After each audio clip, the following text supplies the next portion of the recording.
All right, we're taping. Hey, so remember the last time we started flying DVDs of death and we said we wouldn't drop F-bombs and we made it like 2 minutes into it? What are we going to do this time? I don't know what the rules are for like Facebook and shit. I think we can do whatever. I can say shit. I think we can do whatever we want. Okay. Especially, like if we put it like on at in the evening. Okay. And it's dark out, so. It is because we just watched a really long, really terrible movie. Hey everybody, welcome to I think the rebirth of Flying DVDs of Death. Ooh, Return of the Flying DVDs of Death. Return. Yes. That does sound good. Return of the Flying DVDs of Death. I'm Michael Lauk, and this is... I'm Jeff Wheat. And it's been like a decade. Has it? Or so. Yeah, seriously. No, that doesn't sound right. Yeah, I mean, I haven't even lived in St. Louis for 8 years. I mean, I still watch movies. Yeah, you still watch movies, but look, I mean, can you tell? And I complain about Can you them. tell how gray Jeff got? I have no more. Well, I have a little less hair because I had to get a grown-up job, so I don't have a mohawk. But I think I could still grow a mohawk if I needed to. You could grow a mohawk, yeah, for sure. Yeah. I had to get an ID recently, and she said, what color's your hair? So I wrote down brown, and she goes, I'm gonna put gray.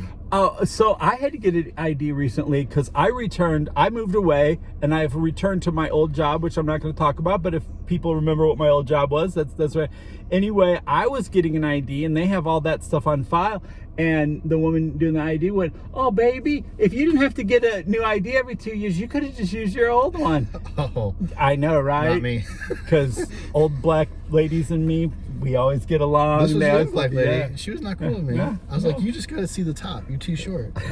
Yeah, that's the way to... Unlike this movie we just watched. Anyway, yeah, so we just watched Troy Hark's Legend of the Condor Heroes, the Gallants.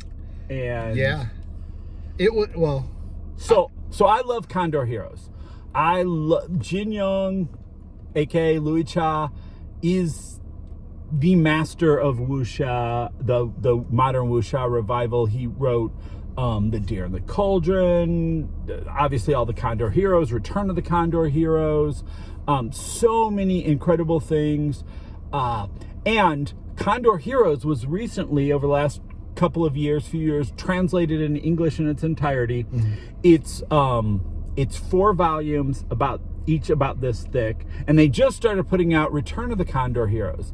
So yeah, literally on my bookshelf, like this much is Condor Heroes, just the first book. It is, I think, about somewhere between 1,200 and 1,400 pages altogether. Okay. All right, that's book 1. Are there condors in it? Yes. Okay. Yes, because there were kind of condors in this. Yeah. They're why they're there and everything is more. And so here's the thing. Everything that you just saw was basically a 2.5 hour long trailer for the book. And kind of like how movie trailers just show you like a bunch of crap and explosions just that are like, come see this. Yeah, right. Yeah. That's what this was for 2.5 hours for that book. It felt like it. It felt like I said to him earlier. To me, this was Kung Fu Hustle meets Lord of the Rings meets every Korean high school movie I've ever watched. How many Korean high school movies have you watched? I feel like a lot. Really? Yeah, I don't know why. Like, they always end up crazy. Like, so monsters show up, and... I watch Chinese soap operas a lot on Netflix because that's how I keep up with my Chinese. And I watch really sappy Chinese rom-coms mainly. Okay. So whatever. Screw you all. I'll kick your ass. Anyway... that's what I watch because that's what there is. And what I've learned is if I only watch Kung Fu movies, I know like 40 words for sword. Sure, okay, right. But not actual conversation. And the other thing that's big is medical stuff. But like some Chinese medical dramas are so hardcore. They're literally defining medical terms in Chinese for the Chinese audience. There's no keeping up for me, right? So you end up with rom-coms and all this. So that's like all I watch on Netflix. But Netflix is always like, well, since you watch this and this and this and this all in Mandarin, obviously you want to watch this Korean thing. I'm like, no, I don't. Clearly you're a 17-year-old Asian girl. Yeah, exactly. It's like, no, I don't. And if I do want to watch Meteor Garden, I want to watch it in Mandarin, not, the Japanese version or the Thai version or, Netflix, damn it. Although I did recently watch a really great Australian comedy called Upper Middle Bogan.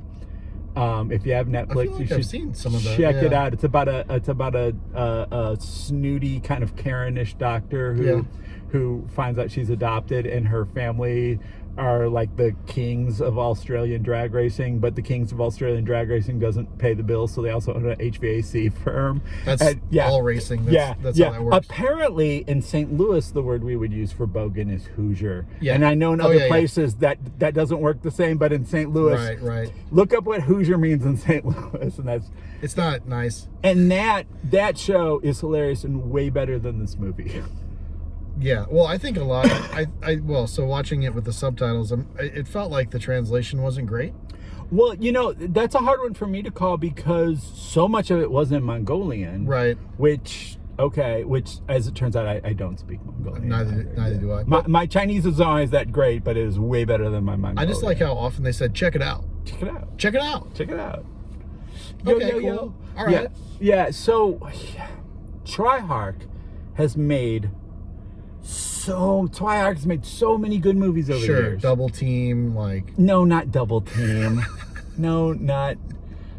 And he, I mean, like when it came to those like great 90s new wave wuxia, and almost all because that's all there was, and so many like great practical effects. He's pretty much the guy. If you've ever seen a movie where like particularly a female martial artist is like flying through the forest on her chi and shooting out like bolts of fabric. You're right. Yeah, like right. That's him. He probably made that movie for sure. Produced a lot of great stuff, and I was really stoked about this because it was recently the 100th anniversary of Jin Young's birth. Okay. So there's been all kinds of like Condor Heroes stuff, like they're building statues of the characters in Singapore, and there's all these exhibits, and there was a really great TV series that I want to say Tencent put out. It might have been ETE, but I think it was Tencent, called Legend of the Condor Heroes Hot Blooded, and it's the first. Maybe I think they said there's going to be 4 series in all to cover the story. It was great. It's also legitimately available for free on YouTube. Oh, no doubt. Yeah, they put it on YouTube with English subtitles. Mm-hmm. And if you're interested in Condor Heroes, if you've read the books, if you've seen other Condor Heroes movies and heard like, oh, this, it should be so much better than this, that's the one I would say check out. How many episodes did you say that was? Like 40? Somewhere between like 35, 40, something like that. So it's not just like let's throw all the highlights in one. No, thing. it's a legit series. It really does. It does not exactly follow the book, which I mean almost nothing does for a lot of reasons, but it does a lot better job at telling the stories of the books, as opposed to like this, where this was a film that was obviously made assuming you already knew the story, and that's the problem with a lot of the film adaptations of the Condor Heroes stuff, and kind of classic wuxia. Another movie like that is Kung Fu Cult Master. That if you watch it, the assumption is we don't have to explain anything because you know this story because you grew up reading this. Sure, story. it would be like a Western. Well, it's kind of like no one needs to hear the story of Doc Holliday. They knew who Doc Holliday is. Well, it's a lot like how.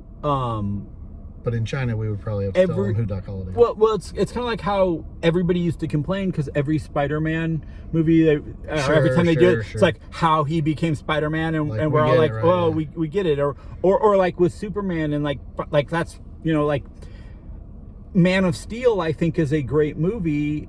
It's a really slow movie, but it's a really good Superman movie because they don't. Sure, dump all that on you. You're like, who Superman is. You showed up. Right, exactly.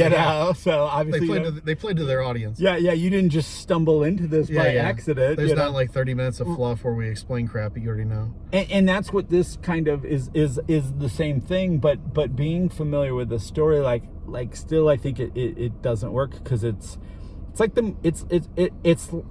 it's like the music video from the movie.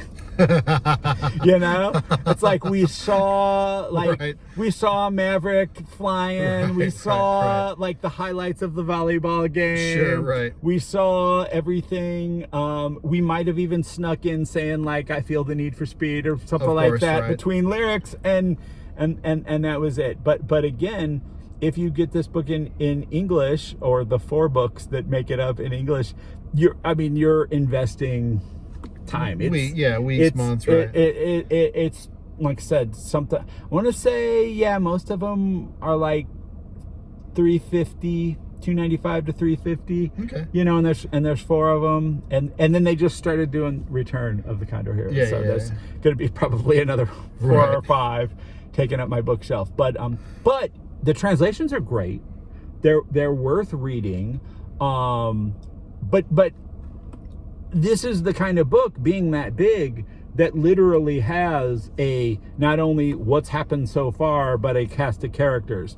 And this movie didn't waste or invest any time explaining any of that. And if you are familiar with Condor Heroes, if you've seen better versions or you've read it,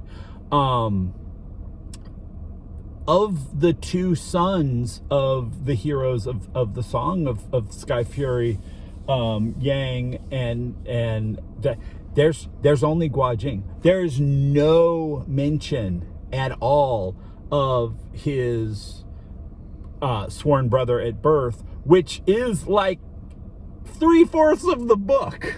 Yeah, I didn't know, so I wasn't missing that part.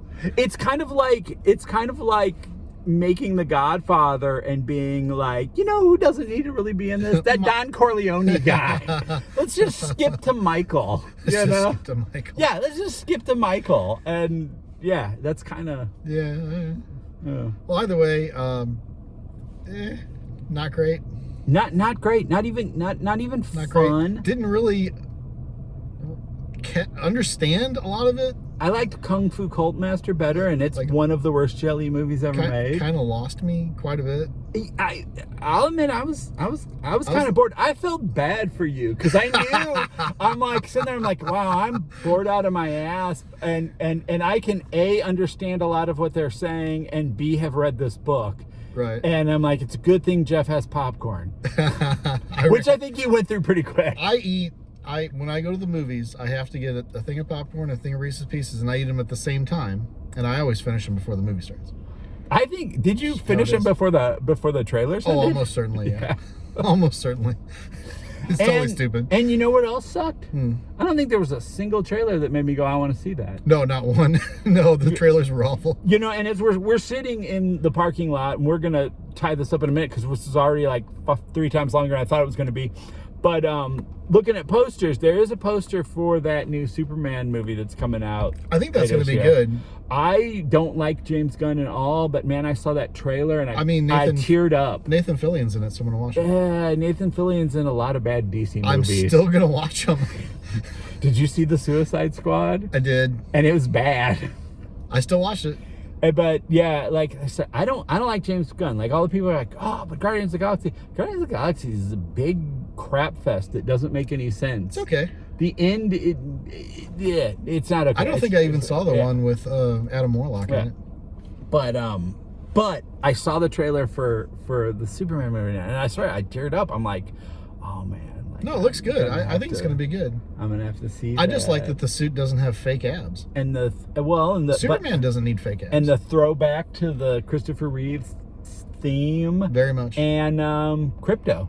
Yeah, exactly. Crypto. You got to have crypto. Okay, so seriously, I thought we were going to do 5 minutes. We're doing like 15 minutes. That's fine. I'm going to sum it up, and you can sum up your point of view, and we'll go from there. So, to sum it up, A, we're back, bitches. B, Legend of the Condor Heroes is an incredible work of literature. Read it or seek out Legend of the Condor Heroes Hot Blooded, the television show. You can skip Legend of the Condor Heroes, The Immortals. I don't even know that I would rent this at this point, knowing what I know, seeing what I just saw. When this shows up on Tubi, I ain't watching it again. No, not great. I mean, if you're super into crazy, dramatic overtones and just a bunch of nonsense that they never really explain, you should check it out. Bye. All right, yeah, bye. Well, so we're back. We don't know what we're doing. Nah. We never did. There's no schedule. Keep watching. We'll watch stuff, and then we'll do this, and then you can watch it, and then you can watch the thing, and then not watch the thing. And maybe we will shoot further episodes in a rental car. Maybe we won't. We'll see. I don't know what we're gonna do because neither do we. No. All but right. I hope you enjoyed it, and we didn't enjoy this movie. No, it sucked. What was it called? It's called Legend of the Condor Heroes Gallants. The Condors were almost not in it. They're the Condor Heroes. The Condors aren't actually characters. They're just I know, but they're just a framing device.